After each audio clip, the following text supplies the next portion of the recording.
محترم و مکرم طالبان علم، السلام علیکم ورحمۃ اللہ وبرکاتہ۔ بسم اللہ الرحمن الرحیم۔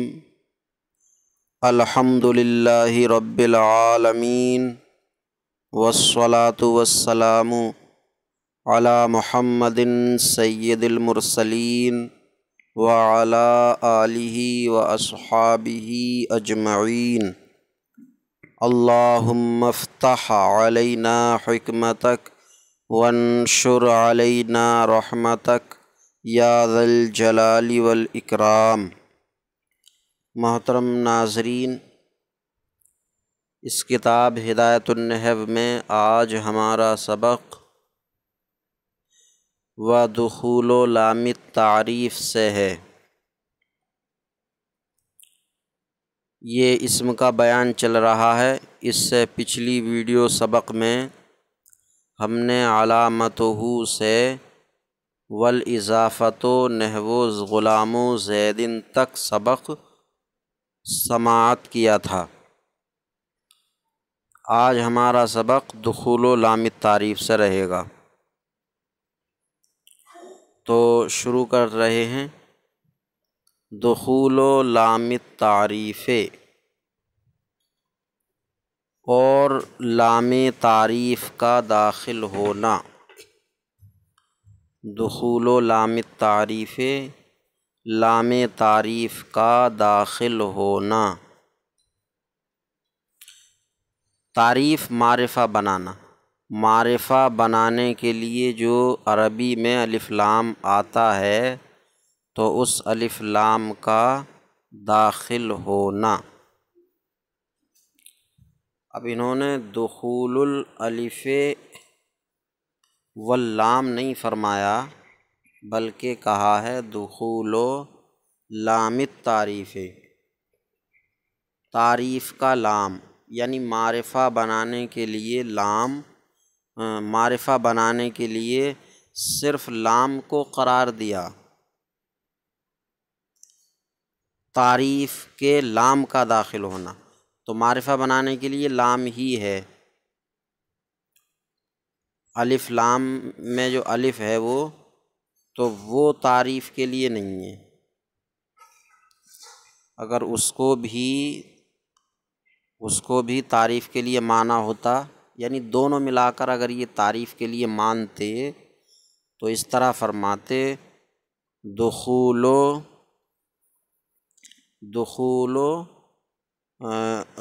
الالف واللام للتعریف، تعریف کے الف و لام کا داخل ہونا،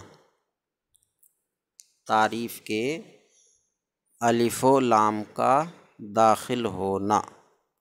تو کیا معرفہ بنانے کے لیے صرف لام ہے، الف معرفہ بنانے کے لیے نہیں ہے؟ تو بتا دیں کہ اس بارے میں نحویوں کے 3 مذہب ہیں۔ معرفہ بنانے کے لیے صرف لام ہے، یا الف اور لام دونوں معرفہ بنانے کے لیے ہیں، یا صرف الف ہے اور لام معرفہ بنانے کے لیے نہیں ہے۔ تو نحویوں کے اس بارے میں 3 قول ہیں۔ بعض نحویوں کا کہنا ہے کہ معرفہ بنانے کے لیے صرف لام ہے، الف لام میں صرف لام، یا یوں کہہ لیں حرف تعریف صرف لام ہے۔ تو جب صرف لام ہے تو پھر حمزہ کیوں لایا گیا؟ تو حمزہ لایا گیا لام کے ساکن ہونے کی وجہ سے۔ لام ساکن تھا اور ساکن سے ابتدا نہیں کی جا سکتی تھی، اس لیے اس پر حمزہ وصل بڑھایا گیا۔ اسی لیے جب حمزہ سے پہلے کوئی متحرک حرف آ جائے تو یہ حمزہ گر جاتا ہے، کیونکہ لام سے شروعات کے شروعات کرنے کے لیے حمزہ کو لایا گیا تھا، اب حمزہ سے پہلے کوئی اور متحرک حرف آ گیا تو اب اس کی ضرورت نہیں ہے، اسی متحرک حرف کو لام میں ملا کر پڑھ لیا جائے گا۔ تو ایک قول یہ ہے کہ حرف تعریف یا معرفہ بنانے کے لیے صرف لام ہے اور حمزہ کو بڑھایا گیا ہے لام کے ساکن ہونے کی وجہ سے۔ دوسرا قول یہ ہے کہ حرف تعریف صرف حمزہ ہے، حمزہ یعنی آ معرفہ بنانے کے لیے ہے، بس آ حرف تعریف ہے۔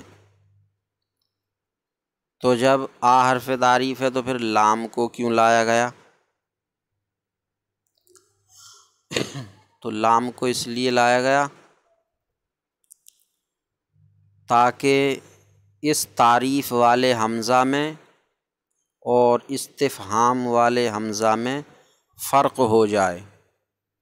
استفہام کے لیے بھی آ حمزہ ہے اور یہ تعریف کے لیے بھی حمزہ، تو دونوں میں فرق کیا ہوگا، کیسے پہچانا جائے گا کہ یہ حمزہ تعریف کے لیے ہے یا استفہام کے لیے ہے؟ تو اس لیے دونوں میں فرق کرنے کے لیے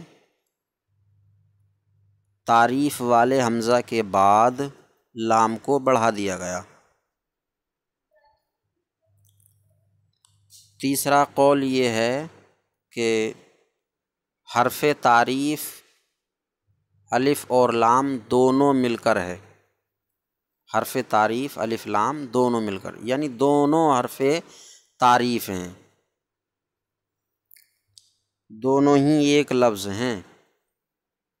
جیسے حل حرف استفہام، جیسے حل ایک حرف ہے استفہام کے لیے، ایسے ہی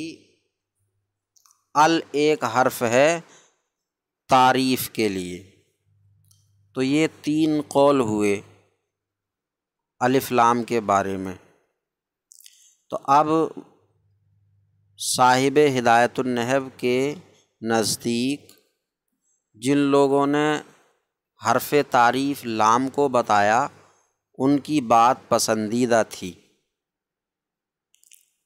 ان کی بات پسندیدہ تھی،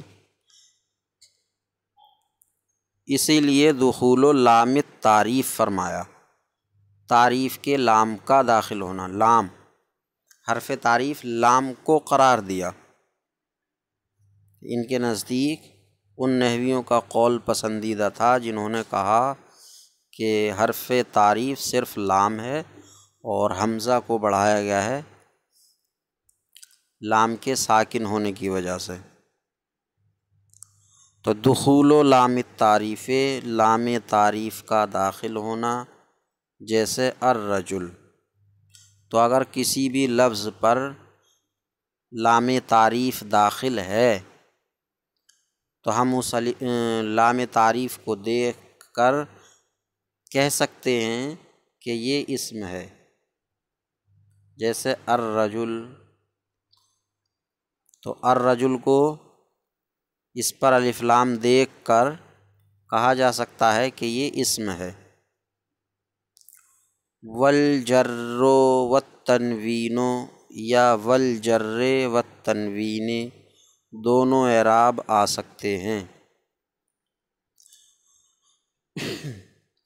اگر والجر والتنوینوں کا عطف لام تعریف پر کریں گے تو والجر والتنوین پڑھا جائے گا، لام تعریف کا داخل ہونا اور جر کا داخل ہونا اور تنوین کا داخل ہونا، لام تعریف کا داخل ہونا اور جر کا داخل ہونا اور تنوین کا داخل ہونا۔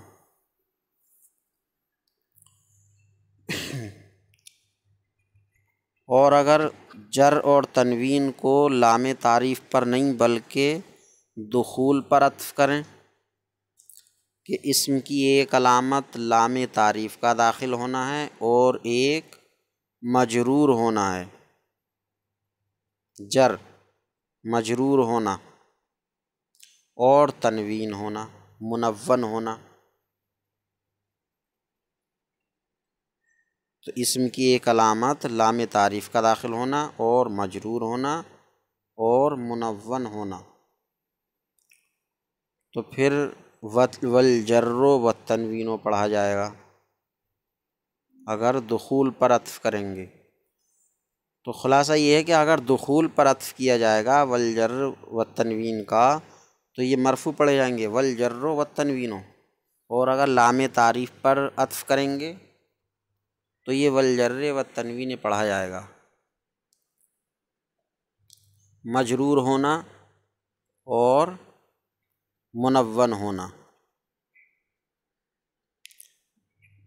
اور جر کا داخل ہونا اور تنوین کا داخل ہونا، جیسے بزیدن۔ تو بزیدن میں زید پر جر داخل ہے، جر زیدن جو کسرہ ہے یہ جر، اور تنوین بھی ہے بزیدن۔ بزید ہوتا تب بھی جر ہو جاتا یا مجرور ہو جاتا، تنوین کے ساتھ جر، بزیدن۔ تو یہ بزیدن حرف جار کی بھی مثال ہے اور جر کی بھی مثال، تنوین کی بھی مثال ہے، یا جر کی بھی مثال ہے یہ اور تنوین کی بھی۔ جر سے یا تو حرف جر مراد ہے، حرف جر کا داخل ہونا، یا مجرور ہونا، یعنی حرف جر سے جو اثر آتا ہے، جر آتا ہے اسم کے آخر میں، وہ جر مراد ہے۔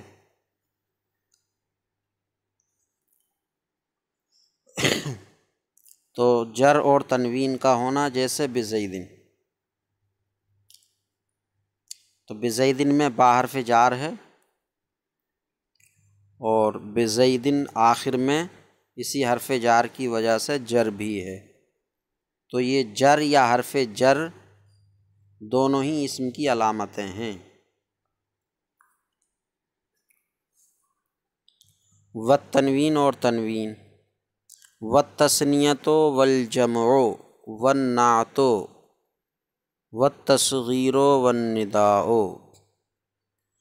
اب والتثنیۃ کا عطف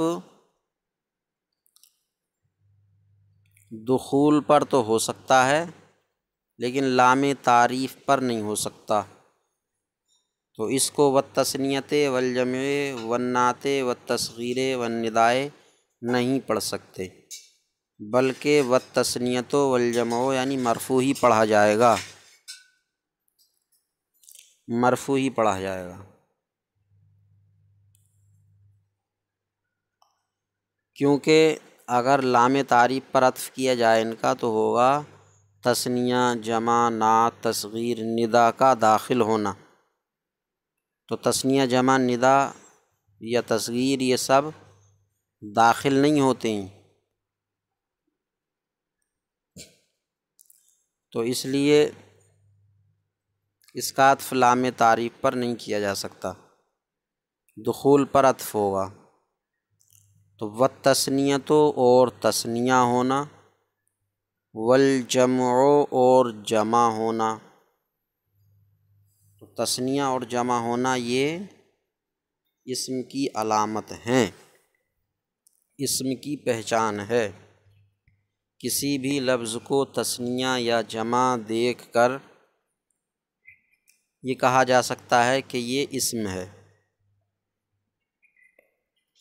اب کوئی سوال کرے کہ تثنیہ اور جمع ہونا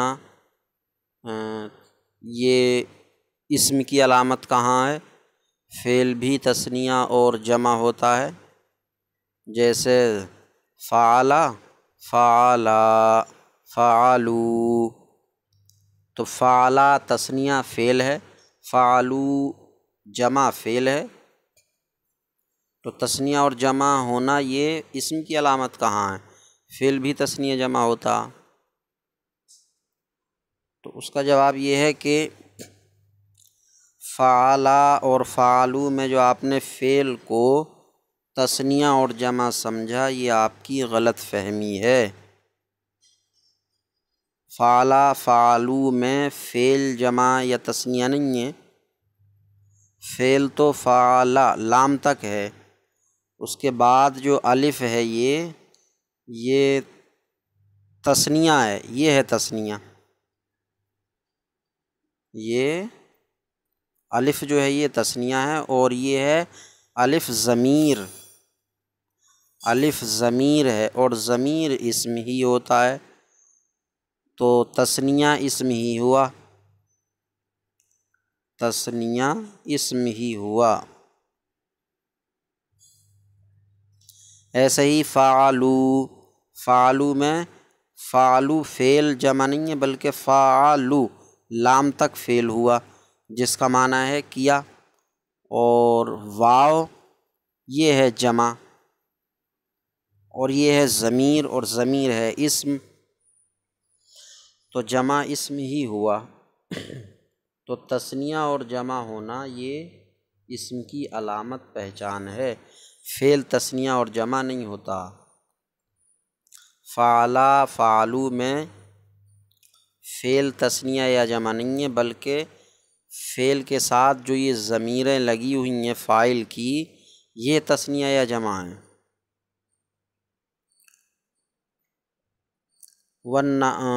والنعت اور موصوف ہونا، موصوف بھی اسم ہی ہوتا ہے، موصوف صفت میں جو موصوف ہے، تو نعت منعوت کے معنی میں ہے، نعت مصدر ہے لیکن یہ منعوت کے معنی میں ہے، منعوت یعنی جس کی نعت لائی جائے، جس کی صفت لائی جائے، تو جس کی صفت لائی جائے تو وہ موصوف ہو گیا، تو موصوف ہونا اسم کی علامت اور پہچان ہے، موصوف اسم ہی ہوگا، فعل اور حرف موصوف نہیں ہو سکتا۔ ہاں صفت فعل ہو سکتا ہے، جملہ صفت بن سکتا ہے، تو صفت ہونا یہ اسم کی علامت اور پہچان نہیں ہے، موصوف ہونا یہ اسم کی علامت اور پہچان ہے۔ والتصغیر اور مصغر ہونا، مصغر ہونا، مصغر وہ اسم ہے جس کی تصغیر لائی گئی ہو، یعنی جس لفظ کی تصغیر لائی گئی تو وہ اسم ہی ہوگا۔ اب تصغیر کسے کہتے ہیں؟ تو تصغیر کہتے ہیں کسی اسم میں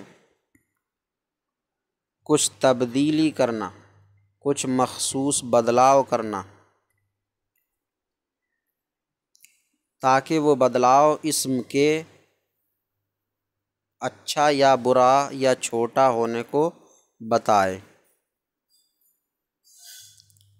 اسم میں کچھ مخصوص تبدیلی کرنا تاکہ وہ تبدیلی اسم کے اچھا یا برا یا چھوٹا ہونے کو بتائے۔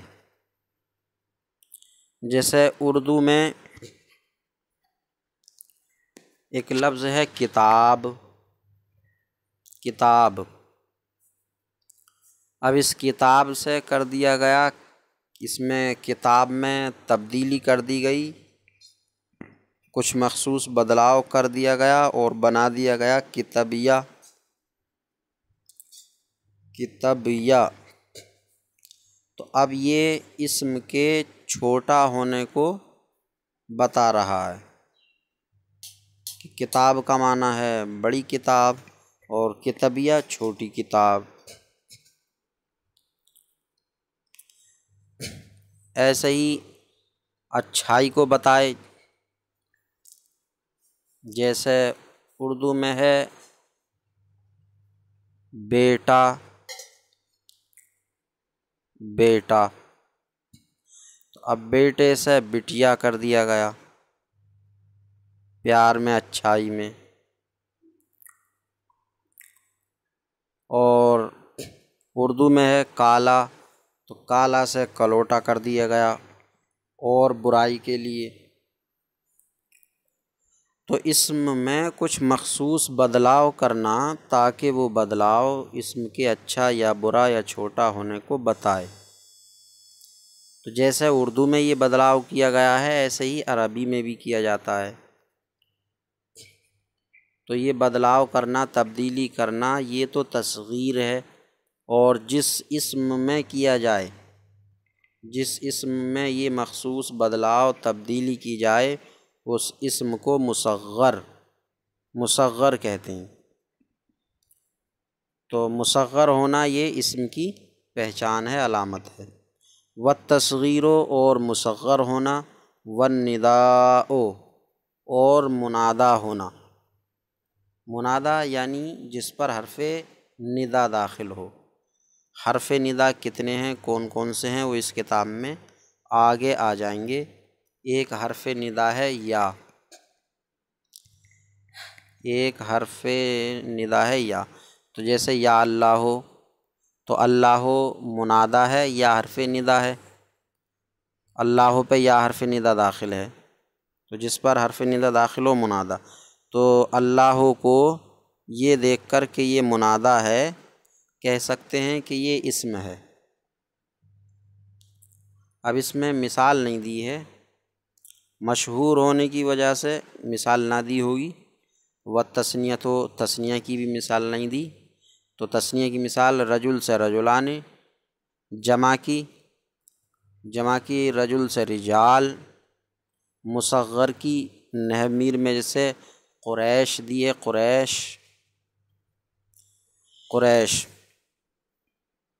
اور یا کتیب، کتاب کی تصغیر کتیب، تصغیر فعیل یا فعیل یا فعیل کے وزن پر آتی ہے۔ تصغیر کے یہ 3 وزن ہیں، فعیل، فعیل اور فعیل۔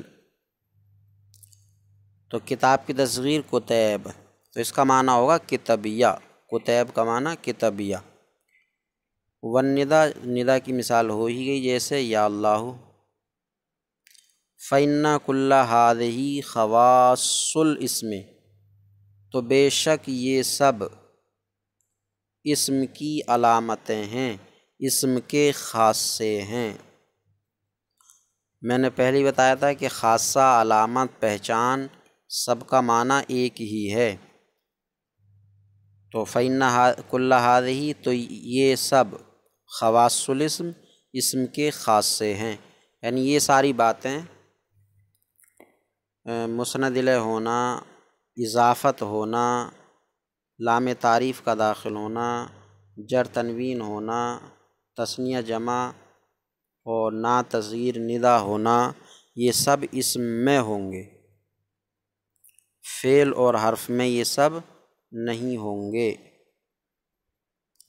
ان سب باتوں کو دیکھ کر کسی بھی لفظ کے بارے میں یہ کہا جا سکتا ہے کہ یہ اسم ہے، فعل اور حرف نہیں ہے۔ تو اللہ تعالیٰ سے دعا ہے کہ سبق سمجھنے اور یاد کرنے کی توفیق عطا فرمائے۔ السلام علیکم ورحمۃ اللہ وبرکاتہ۔